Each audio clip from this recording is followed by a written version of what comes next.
Bom dia, turminha. Tudo bem? Pessoal, hoje nós vamos falar aí a respeito de um outro tema, né, que faz parte aí também da mecânica, que é a estática do ponto material. Então, primeiramente, tá, gente, vamos entender aí esses dois conceitos, né? Conceito de estática, conceito do ponto material. Vocês estão vendo aqui, gente, que nós temos aqui nessa torre de transmissão de energia, nós temos algumas treliças. Essas treliças, tá, gente, elas têm aí uma estrutura que dá uma certa rigidez, tá? Que vocês percebem aqui que ela é formada por diversos triângulos, tá? Por que eles utilizam o triângulo? O triângulo, pessoal, ele é uma figura indeformável. Por exemplo, tá, gente, ó, se vocês pegarem aqui, ó, esse quadrado ele se deforma com muita facilidade. Eu fazendo uma pequena força aqui, ó, ele já vai alterando a sua estrutura. Então ele sai, por exemplo, de um quadrado perfeito para uma estrutura parecendo um paralelogramo, um losango aí, tá certo? O triângulo, nós já não conseguimos fazer mexer com ele. Você pode fazer a força que ele vai ter aí nesses pontos que nós chamamos nós, tá? Ele vai ficar bem fixo, bem preso, e isso daí dá uma estrutura rígida, muito utilizado aí na construção civil, tá? Então, em telhados de casa, em estruturas, tá certo? Em torres, é muito utilizado aí a forma do triângulo aí, formando as chamadas treliças aí, tá? Bom, qual é o conceito, então, de ponto material? Ponto material, gente, é um corpo em que as suas dimensões não interferem no estudo de um determinado fenômeno. Então, é um corpo muito pequeno em relação ao que está sendo estudado. Tá ok? E quando nós falamos estática, tá, gente? Nós podemos falar estática de duas maneiras aí. Quando nós falamos assim a palavra, no caso equilíbrio, né, gente? O equilíbrio eu posso falar de duas maneiras. Ou o corpo está parado, ou o corpo está em movimento. Agora, para o corpo estar equilibrado, gente, ele tem que ter uma força resultante igual a zero. Certo? Então, ou seja, se o corpo estiver parado, obviamente a velocidade dele vai ser zero. Se o corpo estiver em movimento, ele vai ter velocidade constante para garantir aí que a força resultante seja igual a zero. Então é o conceito aí de equilíbrio, tá, gente? Então o equilíbrio ele pode ser tanto o estático, o corpo parado, ou o dinâmico, corpo em movimento. Certo? Tanto faz os casos aí, tá, gente? Eu tenho que garantir que a força resultante é igual a zero. Tá certo? Ou nós podemos falar, tá, gente, que a soma das forças, o somatório das forças tem que ser igual a zero. Certo? Se tiver a soma das forças igual a zero, então, consequentemente, a força resultante vai ser nula.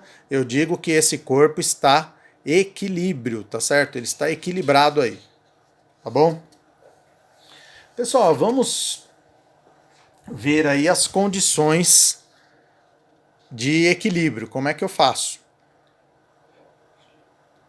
Para descobrir aí se um corpo está equilibrado, tá, gente? Se eu utilizar o método da poligonal, o que tem que acontecer? Percebam aí essa figura. Eu tenho três forças. Se eu somar essas três forças, tá? Pela linha poligonal, ou seja, eu vou desenhando os vetores, tá? Eu desenhei aqui o F1, essa força, desenhei o F2, aqui inclinado para baixo, e depois eu desenhei o F3 aqui, ó, fechando, tá? Percebam que aqui eu tenho uma malha quadriculada, tá, gente? Então eu tenho que obedecer aqui os versores, né? O I e o J. tá certo? Se os vetores fecharam, eu falo que a força resultante é igual a zero, tá? Então esse corpo está em equilíbrio, tá certo? Tá aqui, ó, ponto material em equilíbrio sob a ação de 3 forças. Como a força resultante é igual a zero, eu posso falar que esse corpo está em equilíbrio, tá? Um exemplo, tá, gente, para vocês. Você tem um carro, ele precisa ser puxado de um lamaçal, mas não temos outro veículo para puxá-lo. Só dispomos de um cabo de aço e algumas árvores ao redor. Então nós amarramos o cabo à traseira do carro e depois, com o cabo bem esticado, amarramos a uma árvore. A seguir, puxamos o cabo transversalmente no seu ponto médio, conforme ilustra a figura. Então tá lá, tá, gente? Ó, tinha o cabo aqui. Aí nós pegamos, exercemos uma força aqui, ó, transversalmente, puxando para cá. A razão entre a força resistente e a força potente é denominada vantagem. Determine a vantagem dessa máquina simples, considerando que o ângulo θ vale a 5 graus. Pessoal, então, ó, como é que ficam as forças aí? A força potente, gente, é essa força aqui que nós estamos exercendo, a força que está sendo aplicada pelas pessoas aí para tirar esse carro aí do lamaçal, certo? O que seria a força resistente? Força resistente é a força que está atuando aqui no cabo. Então eu tenho força resistente para cá, eu tenho força resistente para cá, certo? Se eu for fazer um sistema de forças aí, utilizar esse método da poligonal, o que teria? Eu vou desenhar aqui a tração, que seria, no caso, essa força resistente, certo? Essa força resistente aqui é a mesma coisa que a tração, ó, a tração no cabo, tá?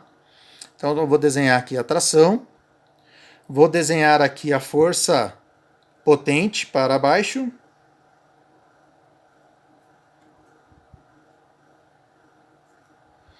e vou desenhar essa tração aqui para cima, fechando o triângulo aqui. O que nós temos aqui, gente? Ó, se eu dividir aqui, ó, exatamente ao meio, aqui eu vou ter o ângulo θ, certo? Então eu poderia falar o seguinte, que o seno desse ângulo θ é igual ao cateto oposto. Quem que seria o cateto oposto, tá, gente? Seria essa força potente dividido por 2, certo? Eu vou colocar aqui, ó, F dividido por 2, tá? Então seria a força potente dividido por 2, dividido pela hipotenusa. A hipotenusa seria aí, no caso, a tração, certo? Então ficaria aqui a tração, que é o que eu estou querendo descobrir. Eu vou colocar esse 2 aqui para baixo. Então ficaria 2 seno de θ. Seno de, no caso aqui, é seno de 5 graus, tá, gente? Vocês procurem o valor do seno aí numa tabela. Seno de 5 graus, ele vale 0,087.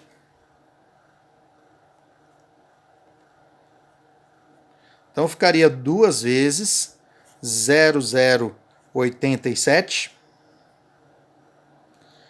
Dividindo aqui, iria dar que a tração seria 5,7 vezes o valor da força F. Tá?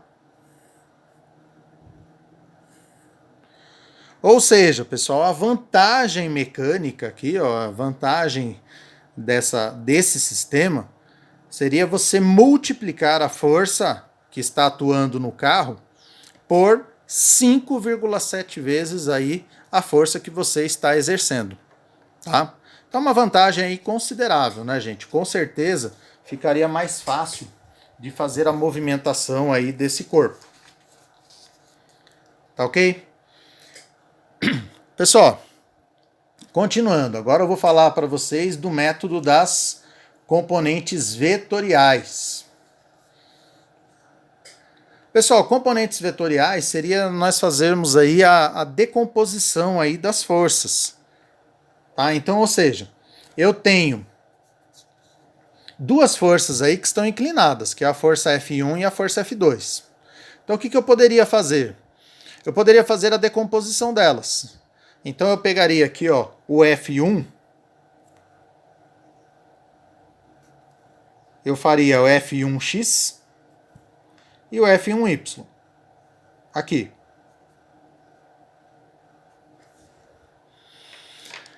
A mesma coisa eu faria com F2, ó.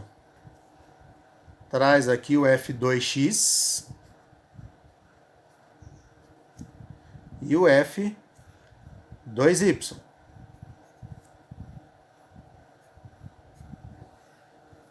Certo?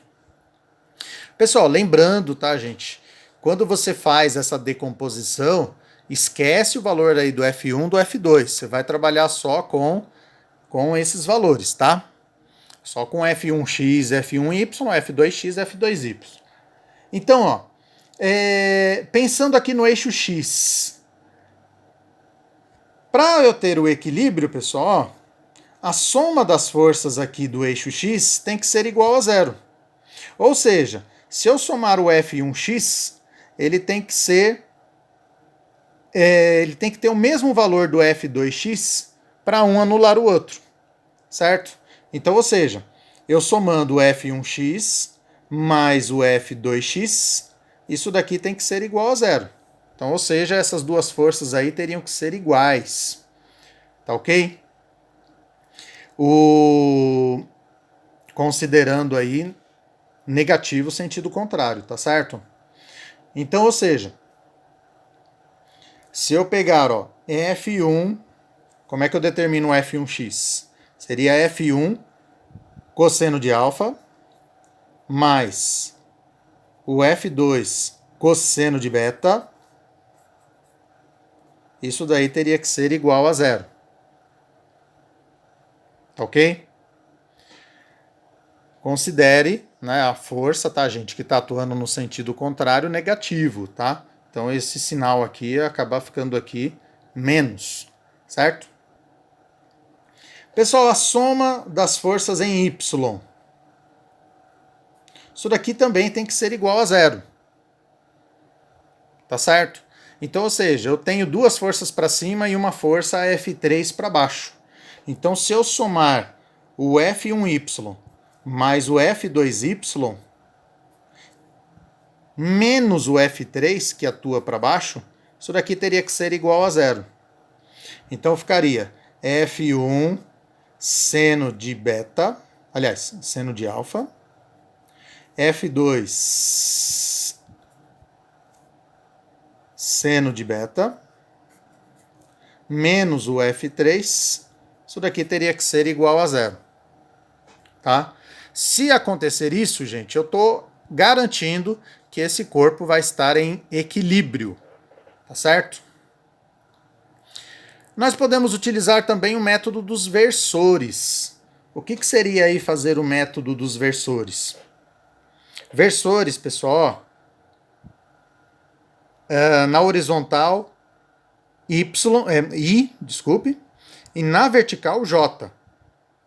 Certo? Então, se eu pegar esse desenho aqui, ó, deixa eu pegar uma caneta um pouco mais fina aqui para desenhar.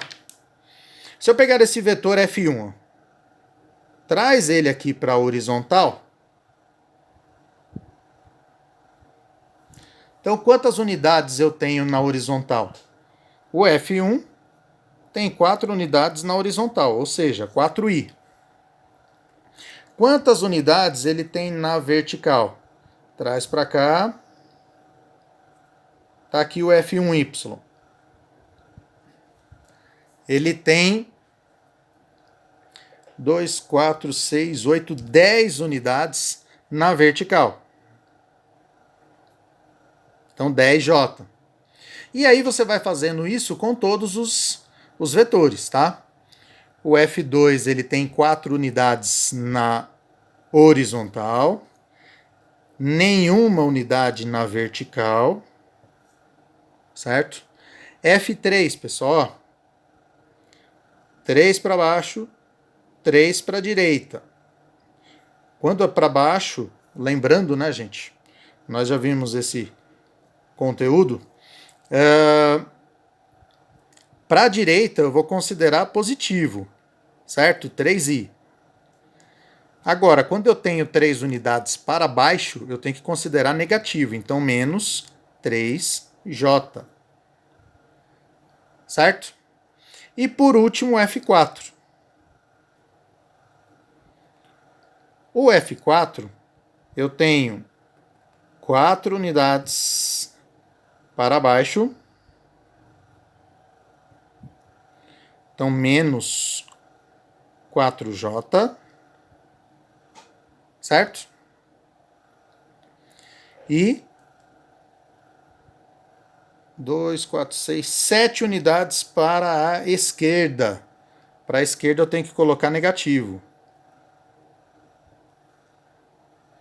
Então, ou seja, pessoal, eu somando todos esses vetores aqui, o que vai acontecer? Ó? Então, a força resultante,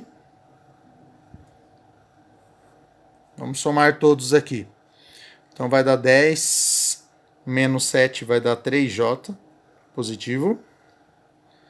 Aqui, ó, 4i, 4 mais 3, 7. Então, tá dando 7i. Nossa, aqui eu coloquei... Ih, gente, é menos 7 aqui, né? Eu falei 7, coloquei 4. Menos 7. Então vai dar, ó, 4 mais 4, 8. 8 mais 3, 11. 11 menos 7 vai dar 4i aqui, ó. 4i. Então, como teve uma resultante, tá, gente? Esse corpo aqui, ó, se eu juntar todas essas forças, não vai dar equilíbrio, tá certo? Outra maneira de fazer, tá, gente? Eu posso fazer assim? Posso fazer dessa maneira, tá? Eu teria 4 unidades para a direita, 3 unidades para cima. E aí eu poderia achar a minha força resultante por Pitágoras. Eu também posso fazer dessa maneira, ó. Vai emendando os vetores. Desenho F1, desenho F2, F3, F4, ó. E depois é só você ligar o início ao final. Tá aqui, tá, gente, ó. Lembra do 4i mais 3j? 4i, ou seja, 4 unidades na horizontal, para a direita, e 3j, 3 positivo, então 3 para cima. Certo? É exatamente esse resultado que deu aqui. E aí você pode calcular por Pitágoras essa força resultante. Então a força resultante seria a raiz quadrado de 4 ao quadrado mais 3 ao quadrado. Nós estamos falando aí de um triângulo 3, 4, 5, certo? Então a força resultante seria de 5 newtons aí. Certo, pessoal?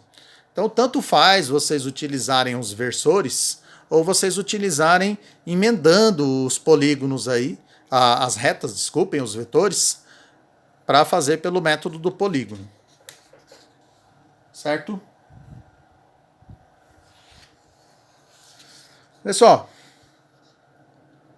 aqui nós temos aqui mais um sistema para a gente utilizar também pensando aí nos versores, né? O que a gente percebe aqui, ó? F1. Eu não vou fazer a decomposição, tá, gente? Mas vocês vão vendo aqui, ó. 1, 2, 3, 4 unidades para a direita. 1, 2, 3, 4 unidades para cima. Então F1 seria isso. F2. O F2, ele tem 1, 2, 3 unidades para a direita. E 1, 2, 3, 4, 5, 6 unidades para baixo. Então, menos 6J. F3. 2, 4, 6, 7 unidades para a esquerda. Esquerda negativo, tá, gente? Não esqueçam. Então, menos 7i. E 2 unidades para cima. Então, mais, porque é para cima, 2j. E aí, ó, a minha força resultante seria somar isso daqui, ó. 7 menos 7, 0. 6 menos 6, 0 também. Quando deu 0i e 0j, tá? Quer dizer que esse corpo está em equilíbrio, tá certo? Então esse corpo ele está estático, está em quer dizer, ele está em equilíbrio, tá, gente? Eu não posso garantir se ele está em equilíbrio estático ou equilíbrio dinâmico, tá certo? Boa, pessoal. Exemplo de um exercício. Vamos supor que eu tenho aqui um corpo. Esse corpo ele tem uma massa m e ele tem um peso p, certo? Ele está suspenso por 2 fios 1 e 2, da maneira mostrada na figura da esquerda. A figura da direita mostra em escala, isso aqui é importante, tá, gente? Ó. Então nós podemos utilizar os quadradinhos para servir de orientação. Ó. Cada quadradinho vale 1 newton, o lado do quadrado. As forças F1 e F2 que equilibram o peso P. Essas forças são exercidas pelos fios 1 e 2. O que eles querem saber? O peso desse corpo. Pessoal, o que eu tenho que fazer aqui? Ó? Eu tenho que fazer um sistema de forças. Então, que forças que nós temos aí atuando? Eu tenho, ó, tração aqui no fio 2, eu tenho a tração aqui no fio 1, e eu tenho o peso para baixo que já está representado aí na figura. Então eu teria que fazer uma decomposição dessas forças. Então eu faço a decomposição aqui, ó. Eu vou colocar o F2x, e aí eu faço a decomposição aqui na vertical. Vai ficar o F2y. A mesma coisa eu vou fazer aqui com o F1. Venho aqui para horizontal, F1x, venho aqui para vertical, F1y. Então, ou seja, o equilíbrio horizontal dá para ver aqui, gente. Ó, eu tenho 2 newtons para a direita, tenho 2 newtons para a esquerda. Então, a minha força resultante aqui na horizontal é 0. Cabo de guerra, né, gente? 2 para a direita, 2 para a esquerda. Ó, anula essa força aí. Agora, pessoal, para cima, eu tenho 2 newtons aqui do F2y e 2 newtons do F1y. Então, ou seja, eu tenho 4 newtons para cima. Então, eu teria que ter 4 newtons para baixo, que seria o peso do corpo, para equilibrar esses 4 newtons para cima. Então, resposta, letra D. O peso desse corpo aí vale 4 newtons. Tá certo? Pessoal, mais alguns elementos aí de máquina simples, tá? Nós vamos falar aí para vocês aí a respeito de polias. Então eu tenho aqui uma polia. Nós já vimos, tá, gente, o conceito de polia, só lembrando vocês, tá? A polia, gente, ela é uma máquina simples. Ou seja, ela vai facilitar uma determinada tarefa. Então, por exemplo, tem um corpo que ele está sendo puxado e eu coloco uma polia aqui em cima. Para eu erguer esse corpo, eu vou ter que fazer uma força para baixo. Imagine eu fazendo essa força dessa maneira, tá, gente? Se a pessoa ela vai erguer um determinado objeto pesado, ela tem o risco de lesionar as costas, né? Fazer uma força, travar, tá certo? Então, quando você exerce a força para baixo, é uma situação mais cômoda, você faz aí com menos esforço e com menos, vamos dizer, dano ao seu corpo, tá? que nós temos aqui? Essa polia fixa, gente, ela não divide forças. Então, ou seja, ó, vamos isolar as forças aqui no peso. Eu tenho peso para baixo, tração para cima. Essa tração vai ser exatamente igual ao peso, que seria a força resistente que nós falamos, tá? É a força que é necessária para erguer o objeto. Na polia, pessoal, é uma polia fixa. Eu tenho a corda de um lado, a corda do outro, então eu tenho tração dos dois lados da polia.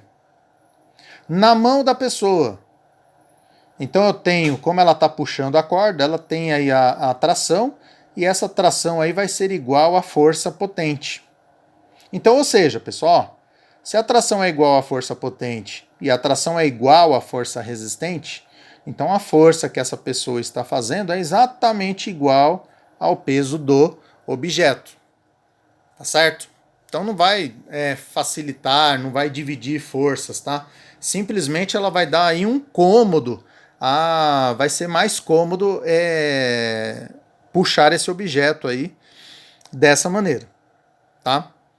Então aqui no exercício 3, para a gente finalizar a nossa aula, no sistema a seguir em equilíbrio, o corpo A tem massa de 12 quilos. Aí eu tenho seno de alfa vale 0,8, cosseno de alfa 0,6. Se os fios e a rodana são ideais, a massa do corpo B vale quantos quilos? Ó? Quer saber a massa do corpo B. O corpo A, gente, ele tem uma massa de 12 quilos, então o peso de A vai ser 120 newtons.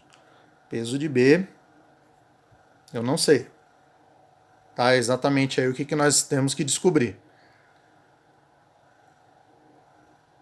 Pessoal, aqui nós vamos ter, atuando nesse sistema de corpos aí, eu vou ter aqui uma tração, que eu tenho aqui um fio, né? Aqui também eu vou ter uma tração. Essa tração ela vai estar atuando aqui, ó.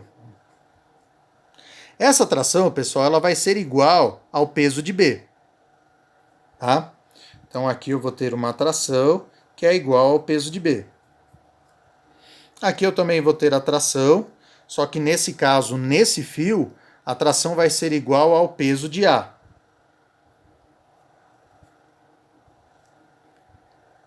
E por último eu vou ter a tração aqui nessa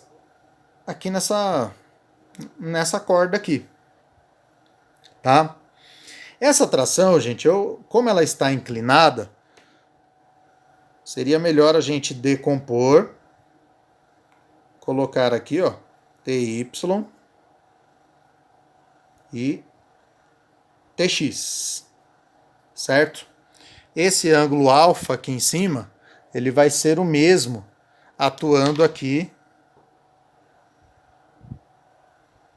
embaixo aí, tá? Então pronto, pessoal, já dá pra gente pensar em resolver esse exercício aí. Então, ó,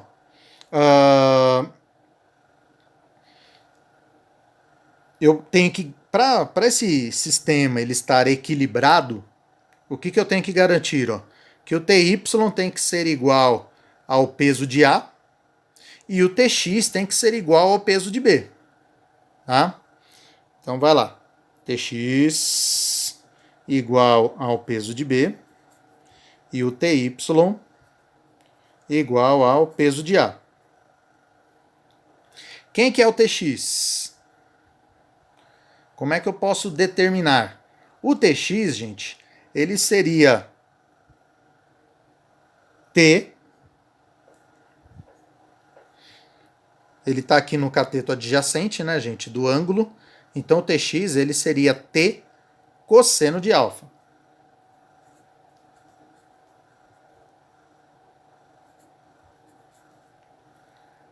E o TY? O TY ele estaria no cateto oposto, então eu vou utilizar o seno. Então seria T seno de alfa seria igual ao PA. Tá?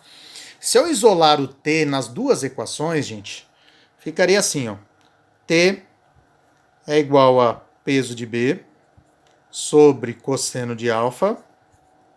E T é igual a peso de A sobre seno de alfa. Como T é o mesmo, né, gente? Então é só igualar essas duas equações, ó. Peso de B sobre cosseno de alfa é igual a peso de A sobre seno de alfa. Certo? O peso de A eu tenho, que vale 120. O seno de alfa vale 0,8.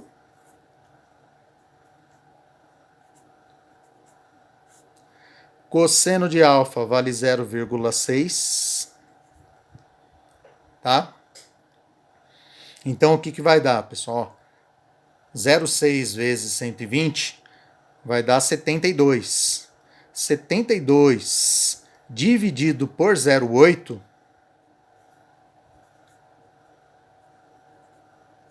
vai dar 90. Certo? Então, o peso de B vale 90 newtons. Consequentemente, pessoal, ele tem uma massa de 9 quilos. Se o peso vale 90, a massa vale 9 quilos aí. Certo, pessoal? Bom, turminha, por hoje é só. Até a nossa próxima aula aí. Bons estudos para vocês. Tchau, tchau.